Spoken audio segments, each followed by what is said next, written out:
Hi friends, good morning all of you. இன்றைக்கி பார்த்தீங்கன்னா ஆடி அமாவாசை அப்படிங்கிறனால பொதுவாக சில பேர் வந்துட்டு வீட்டில் மூதாதையர்களுக்கு வந்துட்டு நம்ம படையல் வச்சு சாமி கும்பிட்றது வழக்கம். நாங்கள் வந்து புரட்டாசி அமாவாசையில் தான் செய்வோம். இன்றைக்கி லன்ச் அண்ட் பிரேக்ஃபாஸ்ட் என்னென்னு பார்க்கலாம். வரகு தோசை தாங்க, கூடவே கொஞ்சம் சாதம், மாங்காய் ஊறுகாங்க. பொரியல் பார்த்துட்டிங்கன்னா கேரட் அண்ட் பீன்ஸு, தேங்காய் பூ போடாத ஒரு பொரியல். என்றைக்காவது ஒரு நாளைக்கு இப்படி மாற்றி செய்யுங்க. பாசி பயிர் வந்து கடையல் பண்ணியிருந்தேங்க. அதுலேயே வந்துட்டு இருத்த ரசம். இந்த இருத்த ரசம் அவ்வளோ ஒரு டேஸ்ட்டாக இருக்கும். சூப் மாதிரி நம்ம குடிக்கலாம். ஸோ இப்படி சூப்பரான ஒரு ரெசிபி பண்ணி தான் நாங்கள் சாப்பிட ஆரம்பிச்சிட்டோம். அதாவது லஞ்சும் இல்லை, பிரேக்ஃபாஸ்ட் இல்லை, பிரஞ்ச் சாப்பிட்றோம். வாங்க நீங்களும் சாப்பிட்லாம். நீங்கள் என்ன சமைச்சிங்க, சாப்பிட்டீங்க அப்படிங்கிறத கமெண்ட்ஸில் சொல்லுங்கள். தொடர்ந்து என்னோடய சேனலுக்கு நல்லா சப்போர்ட் பண்ணிட்டு வரீங்க. அதுக்கு ரொம்ப ரொம்ப நான் தேங்க்ஸ் பண்ணிக்கிறேன். டெய்லியுமே ஈவினிங் 5:30 நம்ம லைவ் வரோம். லைவில் வந்து நிறைய ரெசிபிஸ் பற்றி பேசலாம். வாங்க.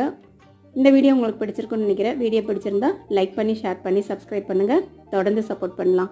Bye friends.